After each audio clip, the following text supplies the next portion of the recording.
noches, alumna Mariana. Reciba un cordial saludo a su profesor y amigo Martín Vázquez, responsable del área de razonamiento verbal. Bueno, hemos iniciado con un video acerca de lo que es las precauciones, cómo lavarnos las manos correctamente para evitar lo que es el contagio y lo que es adquirir ese terrible mal que está en nuestras vidas, en la sociedad de nuestro Perú y en el mundo, como es la pandemia del coronavirus, que seguro en Cristo Jesús, la Virgen María y en familia vamos a salir adelante de todo esto. Bueno, no perder el entusiasmo, las ganas de seguir aprendiendo, por eso yo me quedo en casa aprendiendo. Bueno, alumnas, bienvenidas a la sesión número 6. Recuperamos información explícita de los textos orales que escucha empleando sinónimos. Nuestro indicador de desempeño recupera información explícita de los textos orales que escucha seleccionando datos específicos e integra esta información cuando es dicha en distintos momentos o por distintos interlocutores en textos orales que presentan sinónimos y expresiones con sentido figurado a través de la mnemotecnia por descubrimiento. Imagínate que vas cruzando la calle y escuchas que un grupo de personas está hablando de pobreza. ¿Qué se te viene a la mente cuando escuchas la palabra pobreza? Quizás miseria, escasez, necesidad, falta, indigentes, poco, escaso. Como tú puedes ver, todas estas palabras pertenecen a un mismo campo semántico, en este caso el campo semántico de la pobreza. En nuestro idioma castellano, que por cierto son más de 88.000 palabras, ese tipo de palabras que pertenecen a un mismo campo semántico está vinculado dentro de un tipo de clasificación de palabras llamada clasificación de palabras según las relaciones semánticas que éstas tienen. Después, como hoy día iniciamos, estimada alumna, el segundo de secundaria, lo que es nuestro tema de sinonimia. Tú puedes observar en la definición que esta palabra proviene de dos vocablos griegos. No quiero definir sin antes recordarte que nuestro idioma, el castellano, proviene de lo que es la vinculación de las lenguas antiguas de Hispania, en este caso de Europa antigua. Cuando el Imperio Romano conquista casi toda Europa, llegó a España e impuso su idioma latín. De la mezcla del idioma latín más las lenguas antiguas, aborígenes del lugar de España, surgen las famosas lenguas neolatinas, como entre ellas está el idioma español. Sin antes también decirte de que nuestro idioma ha recibido influencia de muchas otras culturas, como el caso de los griegos, como el caso de los árabes, etcétera, etcétera. Pues es así como etimológicamente sinonimia proviene de dos vocablos griegos, como te lo mencionaba, sin, que es con, y onoma, nombre, con nombre. Definimos a los sinónimos como palabras que tienen una distinta escritura, pero igual o parecido significado. Puedes visualizar el ejemplo. Vemos ahí la palabra salud. Salud, sinónimo de sanidad, lozanía, fortaleza, vigor. Como puedes ver, todas estas palabras pertenecen a un mismo campo semántico, como es el campo semántico de la salud. ¿Cómo se clasifican los sinónimos? Existe diversa bibliografía que, siguiendo ciertos parámetros o criterios, les da una clasificación. La que hemos seleccionado es la siguiente: sinonimia directa o absoluta, también llamadas totales; sinonimia indirecta o relativa, también llamadas parciales; y sinonimia con diferencia de grado, que tiene que ver con la intensidad de acuerdo al contexto en la que la utilices, estimada alumna. Sinonimia directa, absoluta o total. ¿Por qué se le llama directa, absoluta o total? Dice, son palabras que pueden ser intercambiadas en diversos contextos sin que se produzca alteración en su significado. Por eso, pero ¿cómo es esta explicación? Miren, supongamos en la parte superior de tu monitor, tú estás visualizando la palabra ratero, ladrón, calco, carterista. En cualquier contexto que yo utilice estas palabras, estas cuatro palabras, mi oración no va a cambiar. Pues, hablar de ratero es hablar de una persona que se apropia de las cosas ajenas, que no le pertenecen. El ladrón es lo mismo, el caco es lo mismo, el carterista. O sea cual sea el contexto oracional que yo lo utilice, el significado va a ser el mismo. Por ejemplo, si yo hago referencia a la palabra asno, le digo burro, un pollino, es lo mismo, o sea, no va a cambiar, se refiere a la misma definición semántica en cualquier contexto. Tenemos otros ejemplos ahí. Nos dice que antes presenta un significado de equivalencia exacta. Prólogo, prefacio, se refiere al inicio de un libro, abecedario alfabeto, honestidad, honradez, yo imagino, yo fantaseo, una llanura, la planicie, la falda, loco, orate, cima, cúspide, ojo, cima con C, cima, cúspide, etcétera, etcétera. Sinonimia indirecta o relativa. Bueno, antes de pasar a la definición de sinonimia indirecta o relativa, yo sé que la mayoría, estimada alumna que me estás observando en esta sesión de clase, yo sé que la mayoría tenemos como mascota un gatito. De hecho, la pregunta, ¿cuál es el sinónimo de gato? Me lo preguntaban muchos alumnos. Sinónimo de gato, sinónimo de gato es menino. Ahora ya sabes, puedes decirle a tu gatito, le puedes decir gato, o le puedes decir menino, o le puedes decir misifus.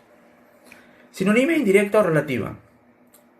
Como su nombre lo dice, relativa o indirecta o parcial. Es una condición semántica cuando poseen significados que no tienen igualdad, sino que son relativos y varían según el contexto. Quiere decir que estas dos palabras se les llama relativos porque estas dos palabras tienen un significado parecido o parcial, que va a variar de acuerdo al contexto en la que tú las emplees. O sea, no va a ser igual en todos los contextos. Hay variación contextual y por eso se le denomina el nombre de sinónimos indirectos, relativos o parcial.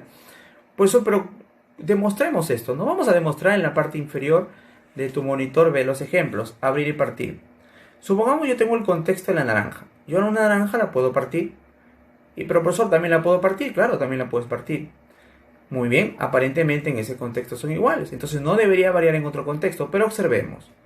Supongamos la puerta. Yo puedo abrir una puerta, correcto. Pero yo la puedo partir la puerta. La pregunta es, ¿la puedo partir la puerta?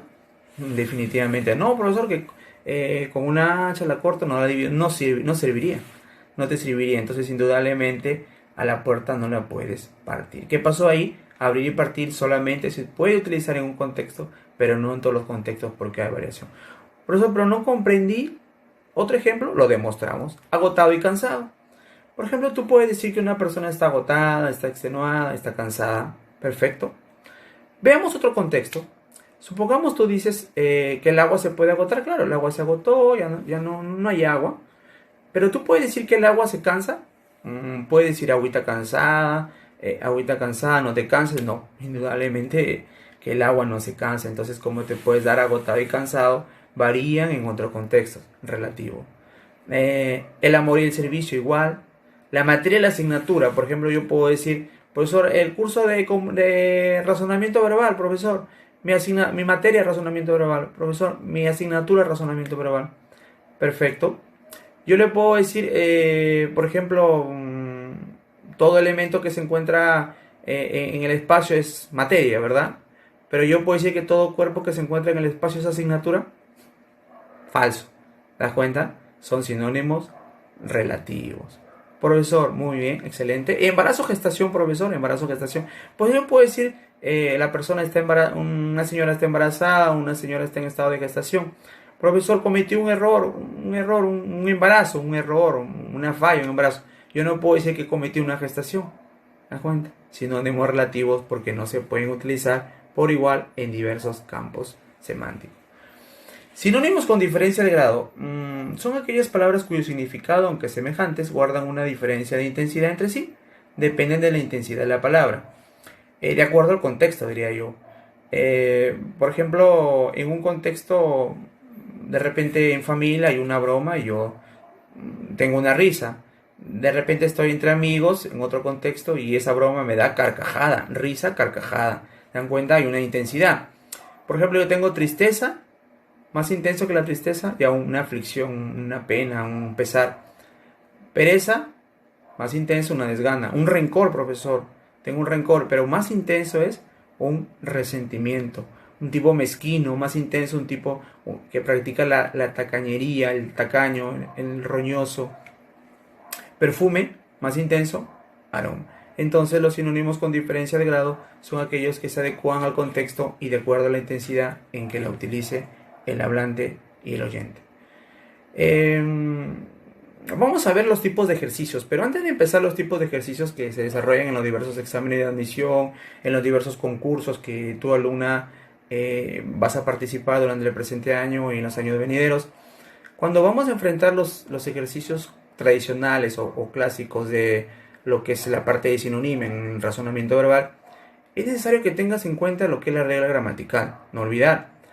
Esta regla gramatical, yo le diría la regla de oro, de acuerdo a la importancia que esta tiene, por la importancia que tiene para desarrollar. Si la premisa es un sustantivo, la respuesta será un sustantivo. Si la premisa es un adjetivo, la respuesta será un adjetivo. Si la premisa es un verbo, estimada alumna, la respuesta será un verbo. Si es un adverbio, su respuesta será un adverbio. Existen diversos tipos de ejercicio. Ahí, como puedes visualizar en tu monitor, el ejercicio número 1 está relacionado con los sinónimos por apareamiento. El ejercicio número 2 está relacionado con los sinónimos contextuales. Sobre la marcha, empezamos.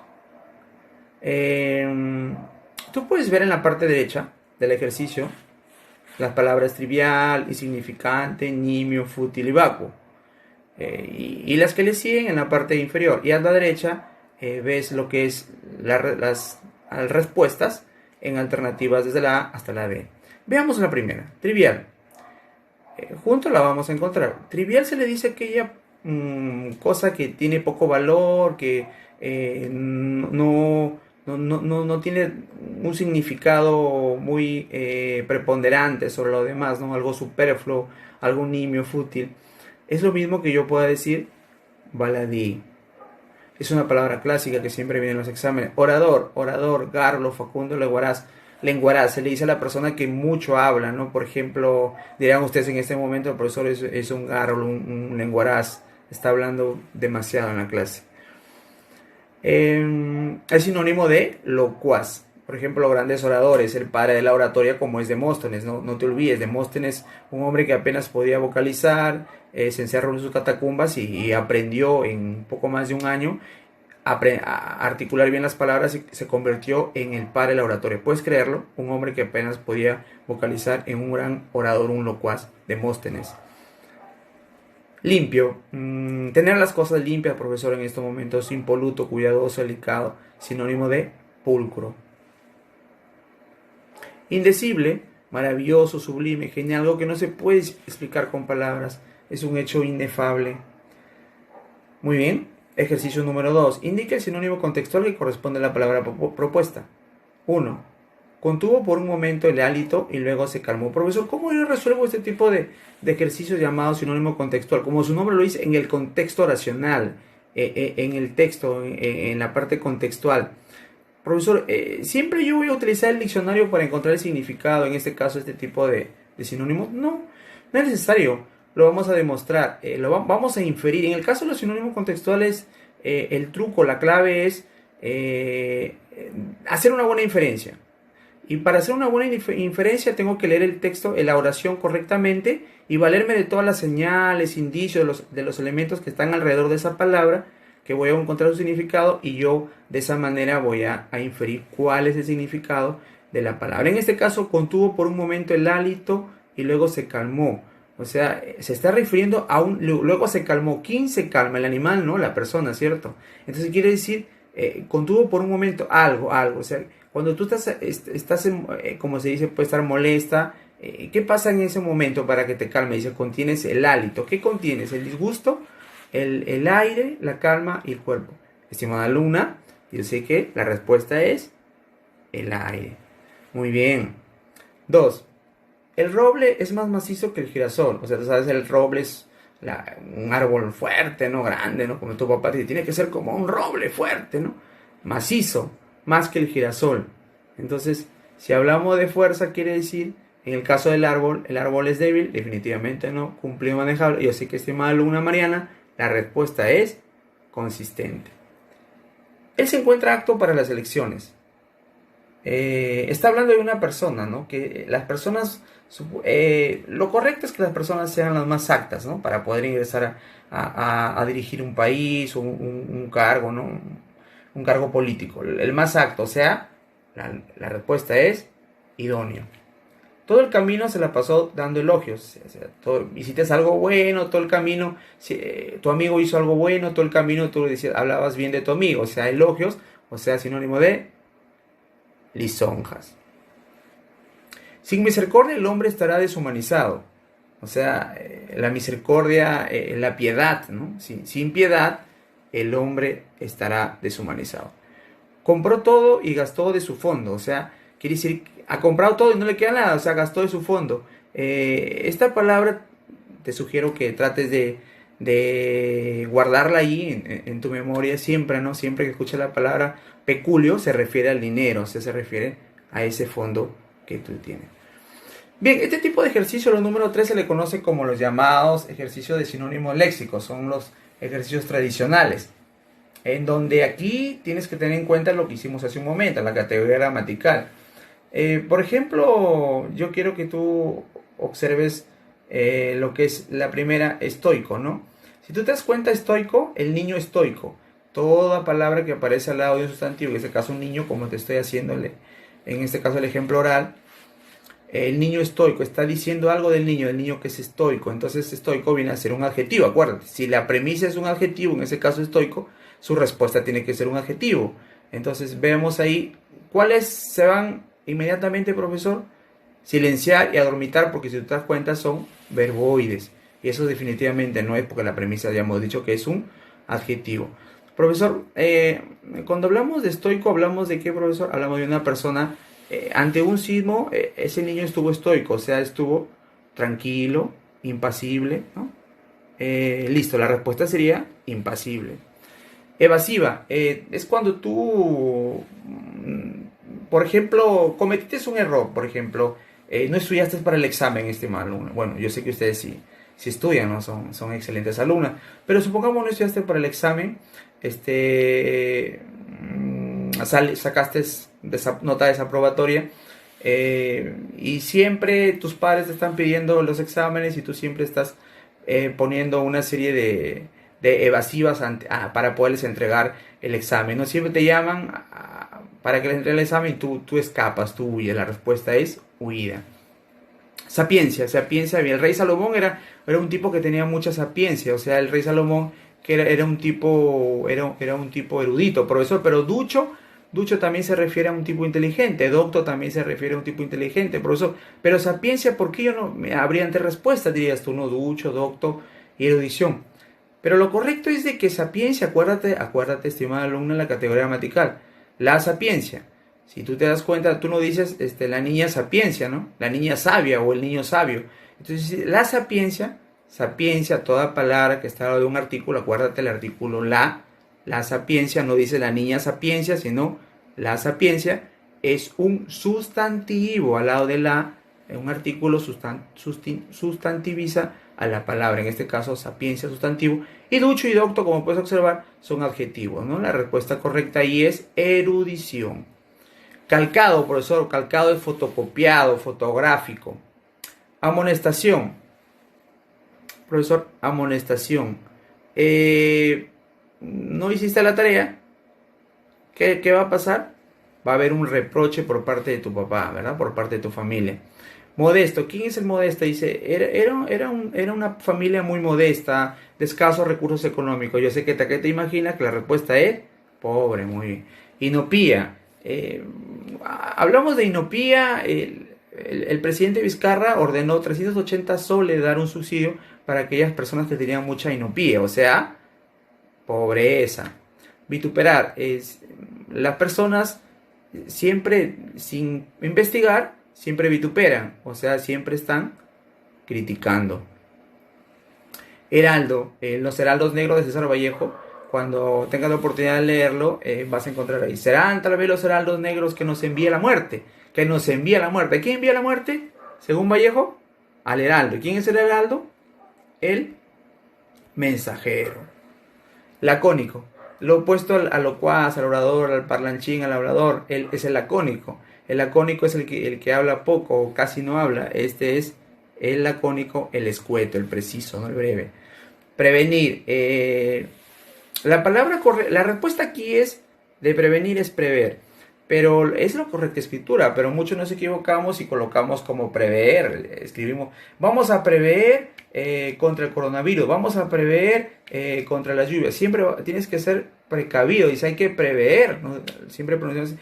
Pero la palabra correcta es prever. No olvides, estimada alumna, estás en familia escuchando la clase, a toda tu familia, la palabra correcta no es prever, sino es prever. Y no confundir con proveer. Una cosa es prever y otra cosa es proveer. Bien, esotérico, esotérico, como la canción no es esotérico, hay una canción que dice así, ¿no? Esotérico es lo que no lo puede ver, ¿no? Aquello que está oculto. Por eso, ¿por qué no puedo escribir o no puedo marcar ocultar? Ya está, marco ocultar. Acuérdate, hija, acuérdate, estimada alumna, que la regla gramatical, la premisa, no es un verbo ni un verboide para que tú marques ocultar. Entonces, profesor, si no marco ocultar, entonces marca lo que es el sustantivo o lo que es el adjetivo. En este caso, el adjetivo es el adjetivo secreto. Muy bien. Muy bien. Muchas gracias. Nos vemos hasta la próxima clase. Paz y bien con todas ustedes.